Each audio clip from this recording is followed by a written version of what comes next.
와이프가 같이 와 있어요? 사실 같이 왔으면 좋겠는데 지금 부부가 오신 분들이 너무나 부럽습니다. 사실. 네, 그래서 저는 월급을 200 받으면 아까 25% 남기 수준으로 살라고 하셨는데 저는 5%로 살 자신 있는 사람입니다. 근데 와이프는 200%를 쓸 수 있는 사람입니다. 그래서 와이프한테 돈 얘기할 때마다 저도 괴롭고 와이프도 괴롭고 그리고 교육비를 저는 좀 굉장히 높게 쓴다고 생각하는데 사실 교육비라는 게 또 이게 육아 철학까지 연결되는 부분이기 때문에 저도 조심스럽습니다. 굉장히. 그래서 혹시 와이프와 돈에 대한 철학이 다를 때 혹시 그런 걸 통합시킬 수 있는 혹시 있어요. 네. 제일 좋은 방법은 와이프랑 헤어지는 거예요. 근데 헤어지지 못하겠다 그러면 사업을 헤어져야 돼. 근데 사업도 같이 할 수밖에 없다 그러면 어떻게 해야 되냐면 지금 본인이 잘못하고 있는 거예요. 나는 5%로 살 수 있는데 와이프는 200% 쓴다. 그 5%를 살 수 있다는 건 사실일 거예요. 200% 산다는 거는 과장이에요. 결국 나는 검소하다고 생각하는데 그 검소함이 남한테 강요되면 인색함이 돼요. 절대 그렇게 하면 안 돼. 나는 그냥 5%를 지켜. 근데 와이프는 다 써도 그냥 놔둬야 돼요. 그렇게 해야지 공존하는 거예요. 그게 와이프더라도 그 가치를 거기다가 억지하면 안 되는 거예요. 손해보는 느낌이 따라서 헤어질 거 아니면 그냥 같이 살아야 돼요. 할 수 없어요. 여기서 칭찬받을 일 아니야, 저거 지금. 그리고 남자 사업가, 여자 사업가들은 좀 다른 얘기인데 남자 사업가한테 이거 내가 항상 하는 얘기인데 사업을 해서 돈을 벌잖아요? 이제 이익이 났어. 예를 들면 한 10억 이익이 났다고 칩시다. 그럼 그 10억 이익을 회사에다 다 재투자하거든. 100% 다 그렇게 움직여요, 다들. 사장들은. 경험이 없기 때문에. 그럼 왜냐하면 그 10억을 다시 재투자하는 이유는 뭐냐면 지금 그 돈을 어디다 투자하는 것보다 자기 회사에다 투자하는 게 이익이 제일 많거든. 회사를 키워가는 게 더 나니까. 그렇게 생각을 한단 말이에요. 근데 그건 잘못하는 거예요. 이 사람이 부부로 일을 한다 그러면 그 돈을 10억을 모을 때까지 배경을 만들어준 아내, 가족을 보호해준, 지켜준 아내가 그 지분의 반을 갖고 있는 거예요. 내가 가서 벌더라도. 그래서 그 반의 50%를 와이프한테 배당을 줘야 돼요. 생활비 다 주고 그 배당을 줘야 돼요. 그러면 5억은 집으로 가잖아요. 근데 5억을 집으로 가면 사업가는 아깝지. 이거 10억 해서 빨리 회사 키우고 싶은데. 그런데 그렇게 하다가 한번 무너지면 다시 바닥까지 가거든. 사업가로서 이 집안의 재산은 그 돈이 와이프한테 옮겨간 돈이 진짜 그 집안의 재산이에요. 그래서 와이프가 그걸 관리하게 돼요. 그래서 와이프가 그렇게 5억씩 반을 배당을 받으면 남편이 밖에 가서 뭔 짓 해도 상관 안 해. 근데 그렇게 안 해주잖아요? 그럼 사업을 하는 사람들은 어떻게 하냐면 직원들 챙겨야 되니까 막 직원들 차도 사줄 때 있고 뭐 신경도 써주고 어떤 사람은 집도 사주고 또 보너스도 주고 막 이런다면 그 집에 가면 와이프는 괜히 이유도 없이 입만 나와 있거든. 그게 남편이 사업이 커지면 커질수록 더 힘들어질 거라고. 근데 와이프도 이게 무슨 불만인지 잘 몰라. 굉장히 뭐 생활비도 늘어나고 뭐 집도 커지고 이러는데 불만이 계속 쌓인다고요. 근데 거기에 결국 뭐냐면 이 재산의 반이 아내한테 옮겨져서 아내가 결정권을 갖게 할 때 그게 완성이 돼요. 그 조건만 몇 개 붙이면 돼. 내가 진짜 다시 망하면 다시 줘. 그리고 이 돈 나 모르게 딴 데다 쓰지 마. 좋은 데 투자해줘. 이혼하지 말자. 이 정도면 되는 거예요. 책을 보니까 회장님께서 내성적이고 되게 부끄러움이 많은 성격이라고 하셨는데 제가 보기에는 그래도 이렇게 많은 분들 앞에서 말씀을 잘 하시고 하는 거 보니까 저처럼 정말 내성적인 사람은 사실 이것도 굉장히 떨리고 나도 떨려 지금. 그래서 여기 지금 떨어갔거든요.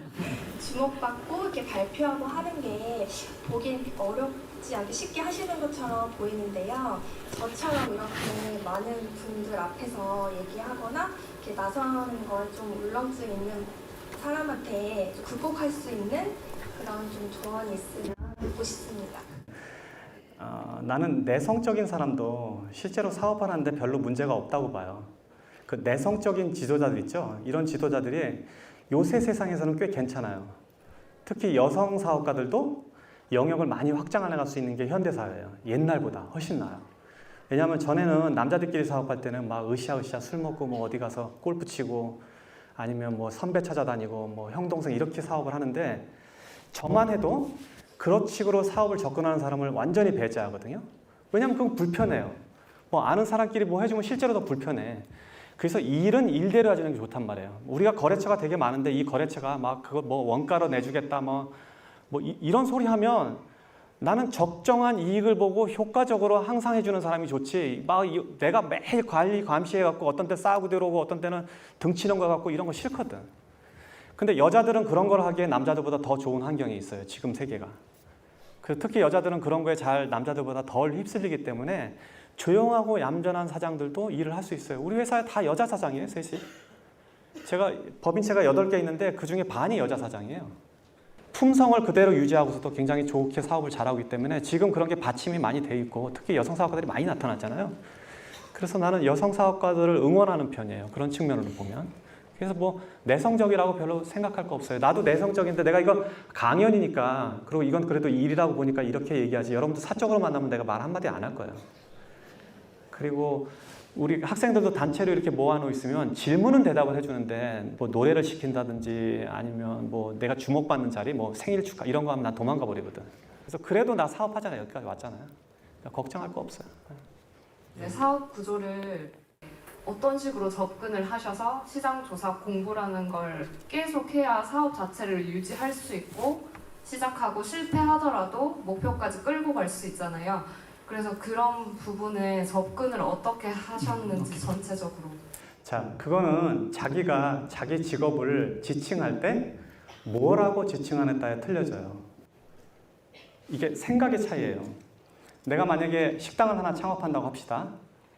나는 요리사라고 생각하는 사람이 있어요. 그 막 요리를 굉장히 정성스럽게 하고 손님이 이걸 먹는 걸 좋아하는 사람을 감동을 받고 이런 친구들이 있단 말이에요. 자기 자신을 요리사라고 생각해요. 근데 어떤 요리사들은 자기가 매장을 열면 자기가 식당 경영자라고 생각을 해요. 그래서 요리사와 식당 경영자는 같은 요리를 두고도 해석도 틀리고 만드는 방법도 틀리고 서비스도 틀려져요. 그런데 또 다른 사람이 있어요. 내가 요리사이지만 식당을 하고 있지만 나는 경영자라고 생각하는 사람이 있어요. 혹은 나는 사업가라고 생각하는 사람도 있어요. 기업가, 엔트로프너 이렇게 자기를 어떤 자리에 자기를 놓느냐에 따라서 자기가 하는 역할 자체가 틀려져요. 저는 엔트로프너라고 그래요. 내가 직업란을 미국에 들어올 때 이렇게 여기 공항 들어올 때 직업 쓰잖아요. 엔트로프너라고 써요. 기업가라고. 나는 외식 기업가가 아니에요. 나는 기업가라고 세팅을 했기 때문에 기업가는 어떤 기업도 할 수 있어요. 실제로 저는 금융회사도 갖고 있고 식품 유통도 갖고 있지만 구조는 사실 똑같아요. 슈퍼마켓도 옛날에 내가 운영을 해봤는데 슈퍼마켓에 물건을 집어넣고 그 물건을 진열하고 손님에게 잘 보여서 팔고 계산하고 하잖아요.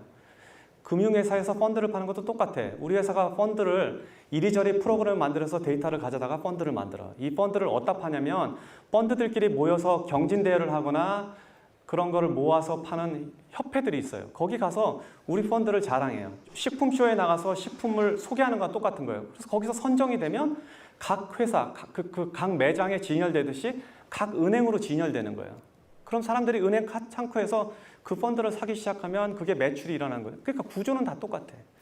나를 기업가로 세팅하게 되면 어떤 일을 해도 상관이 없는데 나를 요리사로 세팅을 했다면 내가 매장 하나를 가질 때 나를 요리사로 세팅을 했다면 지금 매장 2개쯤 있었을 거예요. 나는 기업가가 될 생각을 했으니까 식당을 통해서 돈을 버는 게 아니라 요리를 통해서 돈을 버는 게 아니라 구조를 통해서 시스템을 통해서 돈을 벌 생각을 하고 글로 갔잖아요. 그러니까 본인도 이게 내가 어떤 직업에 어떤 역할을 할 건지 이름을 정하고 나면 길이 보일 거예요. 예. 일부러 여유를 부리신 적이 있나요? 그러니까 게으름을. 네, 그러니까 진짜 사람이 게을러서 게으름을 키운 적도 있으시고 또는 아니면 일부러 이게 일만 하면은 이게 뭐 날씨가 너무 좋은데 꼭 한 번 이제 날씨 좋은 걸 누려야 될 때도 있잖아요. 열심히 하다가 그러니까 일부러 이렇게 그래. 이게 좀 이상한 질문 같은데 되게 힘든 질문이네. 우리 와이프가 나보고 어느 날 TV를 보고 앉았는데 갑자기 등을 딱 치면서 여보 일 그만해 이러더라고. 나 TV 보고 있는데. 근데 이게 무슨 얘기냐면요. 나는 평생 사업가 추구했던 사람 중에 하나예요. 그래서 매번 실패해도 이걸로 돈을 벌 수 있을까? 지금도 이게 버릇화되어 있단 말이에요. 내 기억으로 유일하게 내가 머리를 쉬고 사업을 안 했던 적이 언제냐면 내가 중대 제자 중에 그 프랜차이즈 사업하는 제자들 데리고 몇 명 데리고 필리핀에 어디 해변가에 놀러 가서 이렇게 앉아 있었던 그때는 바다가 너무 좋아갖고 며칠 동안 내가 사업 생각을 안 했다고요. 근데 평소에 나는 다녀보면 모든 게 다 사업거리로 보니까 그래서 이게 버릇이 평생 그러니까 정신적으로 사업을 추구하는데 노력을 했고 저게 이제 답은 아닌데 답이 되는 게 뭐냐면 나는 이민자예요. 미국 이민자. 이민자로 갔을 때는 피부색도 그렇지만 영어도 모자라고 전형적으로 지금 한국에 있는 외국인 노동자가 똑같은 신세거든요. 그래서 그런 사치를 사실은 처음에 부릴 새도 없었어요. 물론 이제 시간이 조금 지나면서 뭐 낚시도 가끔 다니고 이렇게 했는데 평소에는 이게 여러분 청년들이 자꾸 실수하는 게 있어요. 이게 마중물 같은 거예요, 모든 게. 내가 젊은 나이에는 젊어서 어떤 경험을 쌓고 이렇게 인생을 전체를 죽이지 않는 것도 되게 좋은 일인데 자본이 모이거나 아니면은 마중물처럼 뭐가 올 때까지는 좀 노력해야 돼요. 좀 유보하고 노는 게 맞아요. 그리고 그렇게 하라는 이유는 뭐냐면 젊은 친구들은 특히 내가 이 세상에서 나 스스로 존재해서 살아남을 수 있는 걸 증명해야 돼요. 이거 굉장히 중요한 일이에요. 이게 오늘은 그 질문이 안 나오는데 좋아하는 걸 할까요? 잘하는 일을 할까요? 맨날 이렇게 물어본단 말이에요. 상관없어. 돈 버는 일을 해야 돼. 내 스스로가 존재해내줘야 돼요. 이 세상에서. 그러고 난 다음에 자기 좋아하는 거 하면 돼. 나는 내 급여도 못 만들고 내가 뭐 부모님한테 돈 용돈 받아서 쓰고 뭐 와이프가 어떻게 해. 이거는 아니야. 이거는. 그러니까 존재하는 거를 증명할 때까지는 최선을 다해야 돼. 그렇다고 그걸 다 미루라는 얘기는 아니고 여유 생길 때마다 더 그거를 이렇게 조금씩 도와주는 것도 전체 삶에 굉장히 유용한 가치니까 같이 해도 돼요. 근데 좀 밀어가면서 하라는 얘기예요. 오늘 이 강의를 들은 사람들은 아까 제가 정리한 저 원리를 잘 체득하시면 그 자체가 여러분들한테 실제 자산으로 옮겨질 거예요. 원래 자산이라는 것이 일을 해서 버는 돈이 있고 구조를 통해서 버는 돈이 있고 신용 자체, 상장회사 같은 거는 신용 자체가 돈이에요. 그리고 돈을 만드는 사람도 있어요. 이런 구조 안에 다 들어와 있는데 여러분들이 이 안에서 자기가 하는 역할들을 하나씩 저 틀에 따라서 따라가다 보면 여러분들 자체도 다 부자가 돼 있을 거예요. 그래서 오늘 강의는 여러분들이 실물 경제에서 실제 부자가 될 수 있는 팁 같은 거예요. 이런 거는 원래 잘 안 가르쳐요. 그 집안 자체가 돈에 대한 철학이나 이미 몇 대쯤 이어져서 돈을 관리하는 테크닉이 늘어난 데서만 저런 이야기를 가르친단 말이에요. 왜냐하면 저걸 가르치면 부자들은 사실은 재산이 없어지거든. 그래서 여러분들이 오늘 제가 강의한 몇 가지 툴을 잘 기억해놨다가 이거를 여러분들의 실물 자산으로 옮겨 놓으시기 바랍니다. 오늘 여러분 늦게까지 그리고 이 자리 멀리서까지 이렇게 와주셔서 너무 감사하고 여러분들이 100만 불을 벌어서 부자는 지금 숫자로 요새 얘기할 때 보면 자기 유동자산 10억 이상 있는 사람을 보통 백만장자로 얘기를 해요. 그러니까 여러분들 모두 다 백만장자 되시기 바라고 백만장자 된 사람은 오늘 강의를 통해서 백만장자 된 사람은 나중에 저한테 찾아와서 밥 사세요. 네.